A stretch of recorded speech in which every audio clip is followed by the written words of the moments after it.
morning, everyone. This is Rachel. Thanks for clicking on my video. And I came in today because I was just sitting in my kitchen and I was drinking a cup of coffee and thinking about last night's episode of Real Housewives of Atlanta and all the drama that goes on with those ladies. Y'all, I was going to do like a little review of them, but when I think about this show, it reminds me why I don't have a whole bunch of girlfriends. Now, I just want to tell y'all I'm drinking my coffee, drinking out of my Bowling Green cup that my daughter got me. Let me just take a sip before it gets cold. Um, and I am in my kitchen, y'all. I'm home, working around the house as usual. I'm trying to get my house back together, but I was just thinking about this Real Housewives of Atlanta. There were a few things that happened on the show last night that I wanted to talk about, but mainly it's this relationship between, or this friendship between Candy and Phaedra. Y'all, as I've said in a couple videos, I was always a Candy fan. When she and Nene were having their little beef, I was squarely in Candy's camp. I thought that Candy stood up to Nene and didn't take any of Nene's shit. And I actually believed that Nene respected her for doing that. Nene grew a certain level of respect for Candy, even though, Nene had no problem shading Candy whenever she felt like it. Now, this relationship that her and Phaedra have, I like them as friends together. And like many people, I think it's sad that their friendship didn't survive, all the stuff that has happened the last 3 seasons. But the one thing that I agree with a lot of people on is when your friendship ends, do you bash your friend? I just, do you put all of her information out that she has told you over, the course of the friendship? And I don't really agree with that, y'all. I couldn't do that to my friend. And I learned my lesson years ago when I was about probably 24, 25, not to tell my business to folk. I remember I was dating this guy. I had broken up with my main guy, the one that I ended up being with for 17 years. We had took a little break. And I was telling my friend, this girl that I work with, some of my personal business, about things that happened with the guy and the reason why I broke up and the reason why I was dating someone else. And y'all, when I tell y'all, I told her way too much. Looking back in hindsight now, I'm telling y'all, I told her a lot of stuff. So we get back to work and I notice everybody is jabbering about, me, and there was all these rumors swirling around. And y'all, by the time it got back to me, they had said that I was sleeping with a lot of the guys at work. They said that I had gotten pregnant by this guy at work or something, and that was, and I had an abortion, and that was the reason why I guess I broke up with the main guy. So when the rumor got back to me, I was like, what the hell? First of all, none of it was true. Like, none of it was true. And you know how you wonder how what you told the person has now blown up into this big, huge story? And I was really hurt. I actually was crying. I was so young. I was emotional. Couldn't believe that a friend had betrayed me. So I asked the girl that I had told, my information, about, why would she say that? Basically what I told her is that she was the only person that I told. Well, the way I approached her is I said this. I said, did you tell anybody, the conversation, anything about the conversation that me and you had? And right off, she was defensive. She basically said, get out of her fucking face. You know, what I mean coming to her, she put on a show at work, y'all. Like she got instantly loud. And, I was like, why are you getting loud? I'm just asking you a question. And y'all, this coffee is really good and I don't want it to get cold. I done use my hazelnut in it, my favorite little, thing to put in my coffee. But yeah, I had asked her, why would you do that? Why would you go tell people? And again, she was instantly defensive, basically cussed me out, told me to get out of her face. Now, I was crying because, again, I was about 24 years old. I hadn't learned the art of telling the bitch off yet. So what happened is this older lady came up to me and kind of pulled me to the side. And now that I'm older, this lady probably was in her 40s. At the time, I was probably 24, and I just thought she was old. But this lady was like, Rachelle, who did you tell your business? And, I'm crying. I'm like, well, I told such and such and such and such.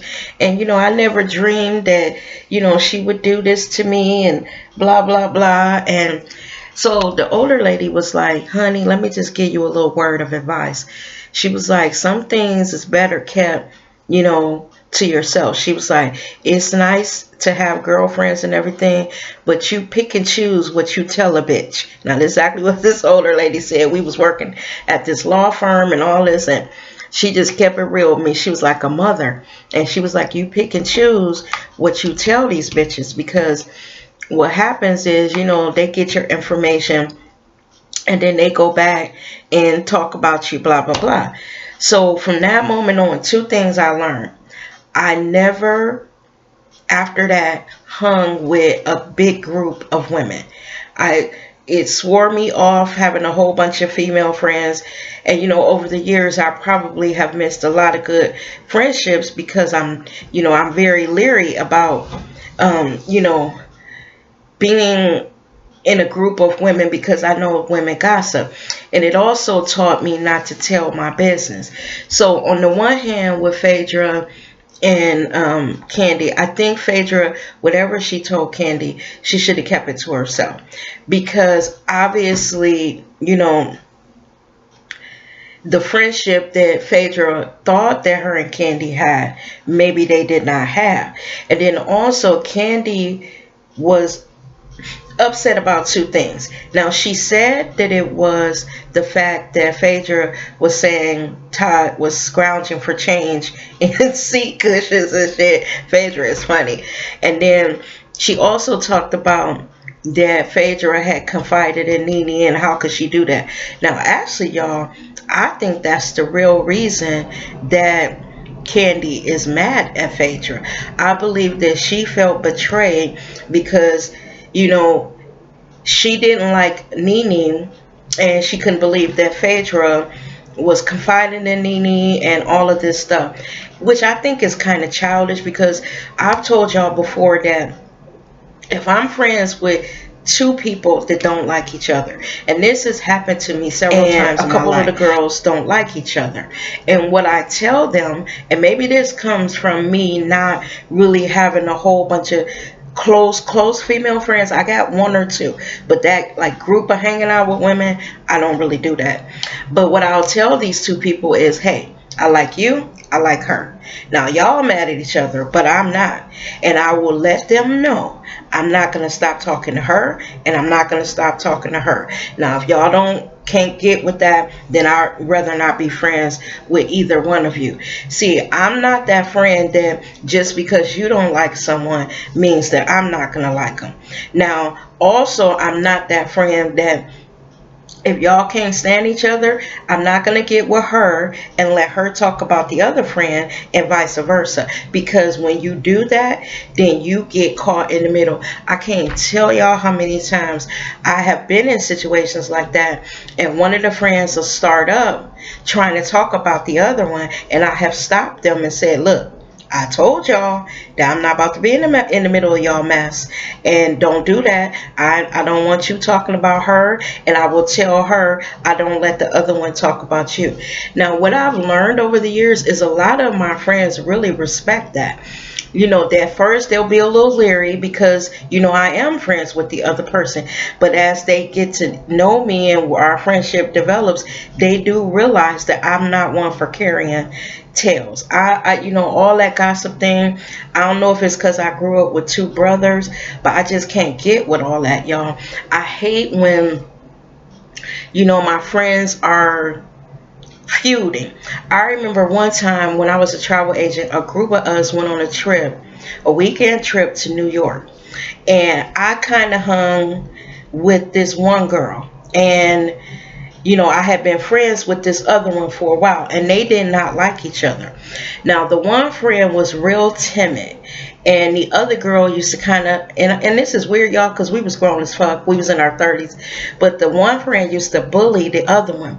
And I remember we go to New York, and the timid friend had said something that the one bullying girl didn't like. And she was talking about whooping her ass, when we was at the hotel and all that stuff. So I was like, you know what? I said, we are here for 3 days. And y'all fucking tripping. I said, you know what? I'm out. I literally got in a cab because I was sitting here thinking, I'm in New York to have fun. I'm not about to be refereeing no fighting match between these two bitches. I mean, one of them literally, we were standing in the lobby of the hotel. The bullying one got all loud and was talking about what all she was gonna do to the other one. Now the other one was really timid. She probably didn't even know what she said. And I was sitting there and I was thinking, what the fuck? We grown women. What, we on a trip, to have fun and to shop and go around New York, and these two bitches out here arguing and acting a fool. Well, y'all, it was actually one of them that was, tripping because she knew she could intimidate that other one. So, she was fucking with her. And something, y'all, that's another thing I'm going to talk about. And I guess this ain't even really about Real Housewives of Atlanta. It's more about me. You know that thing where you are in a group of women and you got this one woman that is like an alpha dog, an alpha, I guess, what do they call it? An alpha female. And she kind of has the other women afraid of her, because she talks rough and always talking about kicking a bitch's ass and all that stuff. One time when I was working at Blue Cross, as a matter of fact, y'all. And this girl who is now my friend, and I told her this story too. A lot of the women at work were scared of her because it's the way she carried herself and just the way she talked. She came off as the type that would beat your ass if you did something that she didn't like. So we had all, we was working and we went down to lunch and all of us ended up sitting at the table together. So before she got to the table, we were talking about, our clients, and we just got off the phone with this person. And basically, you know how you just complaining about something that just happened.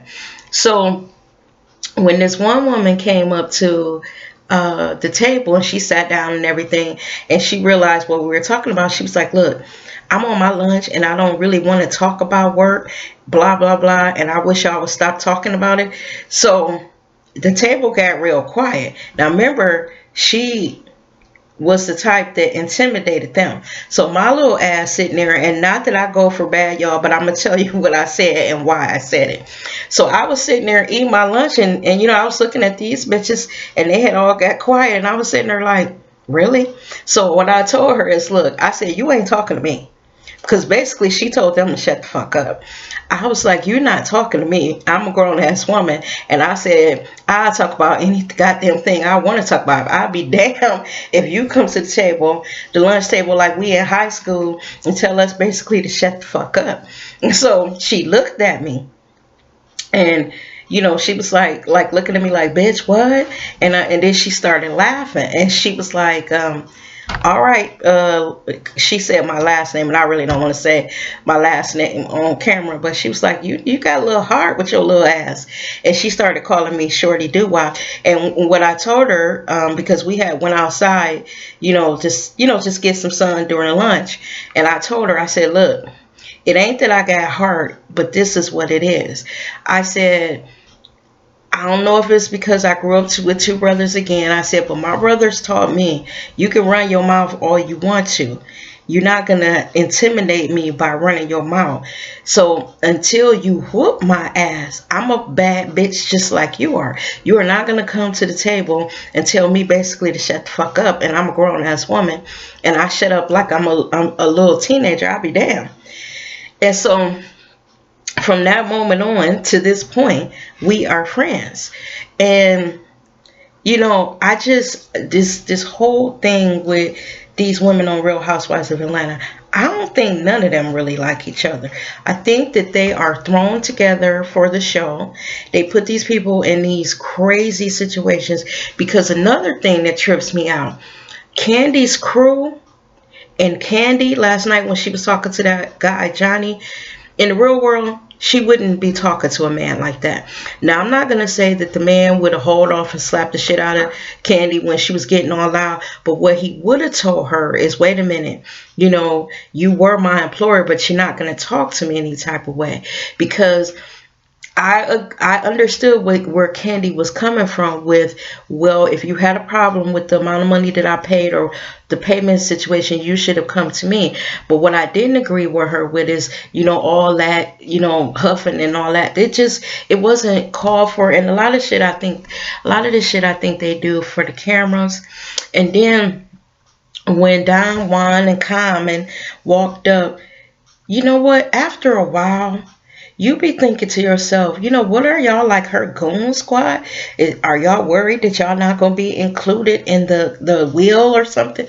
Because after a while, them, I can understand, this is your friend and you don't want nobody to talk about, but some things they need to back the fuck up because they're not involved. This is Candy's interactions with the other women, and for them to jump on board, and for Candy to even allow them to jump on board talking about Phaedra and just all that stuff, and it's too much. And something else I don't like, y'all. Candy knows that when Apollo was out of jail. And remember when Phaedra was pregnant and how bad Apollo was treating her, how indifferent, how he was flirting with Kenya and all that stuff. I just don't know what happened that got Candy so upset with Phaedra. All this stuff that she was talking about, you were almost ready to marry someone else before your husband went to jail. Basically, she's insinuating that Phaedra cheated on Apollo. Apollo was cheating on Phaedra. He also was going to strip clubs. He was kind of intimidating her. It was a lot of shit going on with Apollo that I think a lot of viewers have forgotten about. We spent, 1-2 seasons watching him and Kenya like lusting after each other. And it was just, he put Phaedra in some awkward position. And I think that Phaedra was happy when it was nearing the time for him to go to jail. Can you blame her? I mean, really, all the shit that he was doing? Now, everybody said that Phaedra was involved and blah, blah, blah, Excuse me, y'all, but be that as it may, let's not forget the fact that Apollo was showing his natural ass. You remember that scene when they all had gone on a trip? Phaedra was pregnant, and Phaedra wanted to go back to the room. I think it was one of those times when Apollo was like lusting after Kenya, and all the way back to the room, he was kind of mean to her. He took her back to the room, and instead of being a good husband and staying with his pregnant wife, basically he took that bitch back to the room and say, like, if you want to go to bed, then you go to bed. I'm going to go back to the group and hang out with them. And it was just wow. It was so embarrassing for her. It was so many little things that Apollo did. Did we all forget that? So I don't understand. Like, if I'm friends with the woman, whatever goes on in my friends' marriages, relationships, I'm not getting in the middle of that. And remember, they said that Candy was storing, well, Todd was storing some of Apollo's stuff in their garage. I think Phaedra felt betrayed with that. So it's a lot of stuff between the both of them. And another thing, y'all, I'm just going to keep it real. I am not feeling Candy this season. Just keeping it real. I know there's a whole bunch of Candy fans, and they can rationalize in their head why they believe that Phaedra is wrong. We all have our own opinions. We all have, our viewpoint of the show, but I'm just not feeling Candy at all this season. And her mother, Mama Joyce, y'all, I was raised to respect my elders. It not only raised, it was drummed into me. But, and I'm just going to keep it real, y'all. That old bitch need to go somewhere and sit the fuck down. She needs to sit the fuck down, because she is involved in her daughter's shit like she's their age. Mothers stand back and they look at what's going on, and basically they'll say stuff like, honey, I went through this when I was younger too, blah blah blah blah blah. And they're more, giving advice, kind of like Phaedra's mother. Now, Phaedra's mother, you could tell when she feels that Phaedra is being wrong. It's her child, so she has her opinion and she gives her advice. But what you don't see Phaedra's mother doing is interjecting herself into whatever conflicts that Phaedra is having with the other women. And I respect Phaedra's mother for, acting like a mother. Now, someone said on I don't know, was it Twitter or whatever, but that Phaedra's mother should put her religion on the shelf for a minute and check Candy's mother. I don't think Phaedra's mother is that type of woman. What I think Phaedra's mother would do was just give her daughter advice. Stay away from her. The relationship is over. Don't try anymore. Blah, blah, blah. But Candy's mama, y'all, oh my God. And then, y'all, let me just talk a little bit more about Real Housewives. The whole situation with Kenya and Matt. I believe both of them.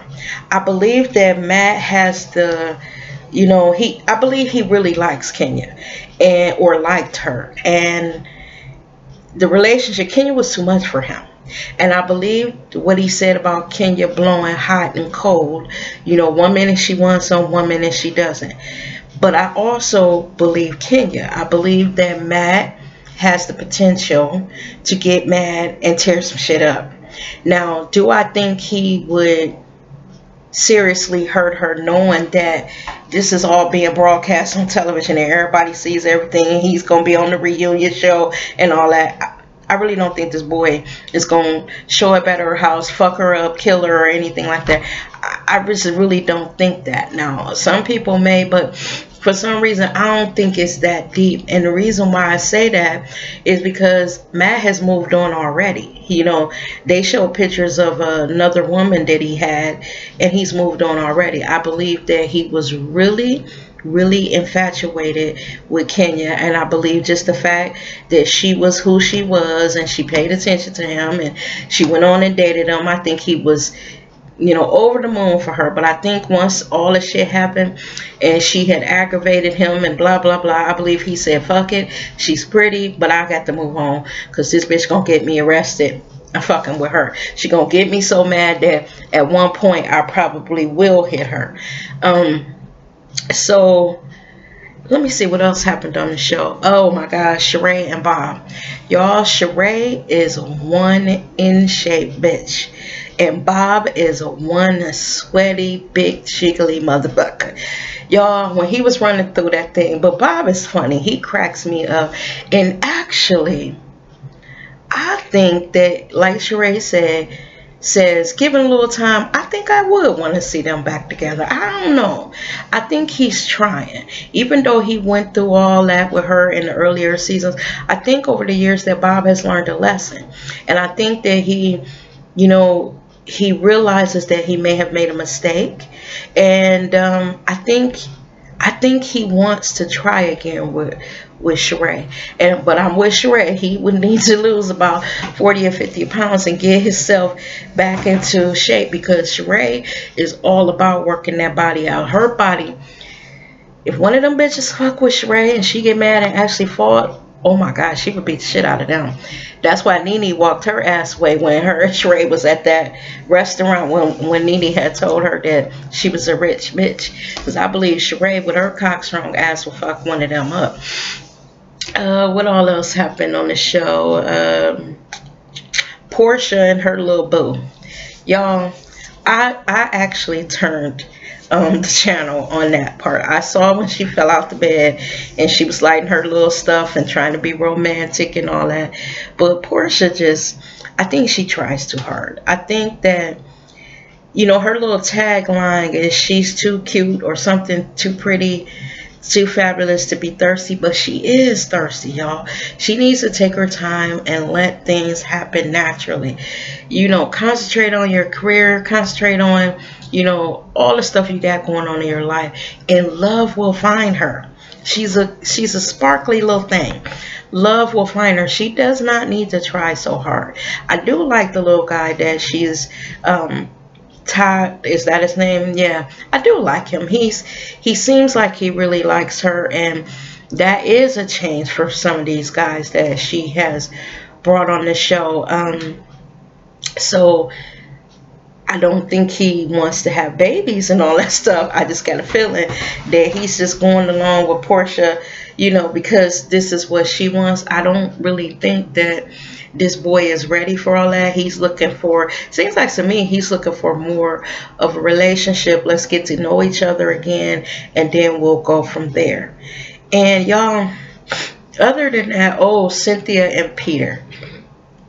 Now, Cynthia went down to, you know, Peter's grand opening and everything. She looked pretty as usual. And that point when she walked in the door and Peter caught sight of her, and he had told Todd that she looked like a big old ice cream cone or something. And he was just, you know, amazed again at how pretty Cynthia is. You know, that was a little eye-opening. I think, like I told y'all in another video, Peter thought he had Cynthia's nose wide open. And I think that when Peter was with her, he took her for granted. And then now, Peter, even though he knows that they're better off apart, it's like he's looking back and he's saying, God, I told y'all that I just believe that he took her for granted. But wasn't it funny when he told her that his place was about 3 minutes from here, and Cynthia was like, nah, bro, I'm good. Shit. Was funny. That reminded me like the song Teddy Pendergrass when he was like, my car's right outside.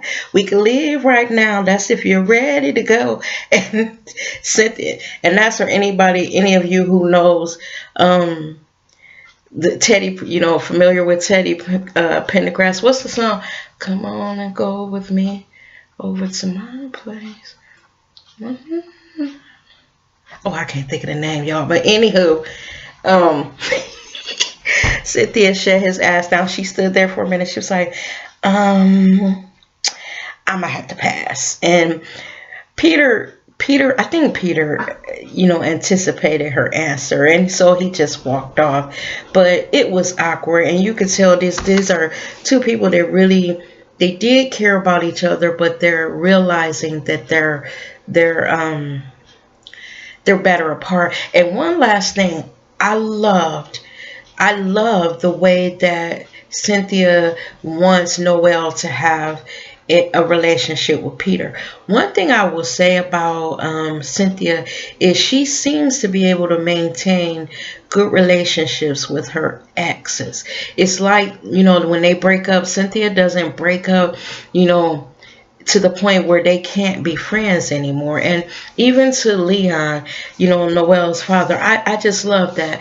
And I believe that once some time has passed, Peter will also fall into that group of people that Cynthia has dated, or, you know, well, she's not been married, but dated, but still able to remain friends you know, with, I think right now for Peter it's a little raw, and you know, he's not feeling it yet. And y'all, with that, that's pretty much it. I didn't even realize I was gonna be on here talking this long, but thank you for having coffee with me this morning. And I hope y'all have a great day. And as always, thanks for watching my video. You take care now.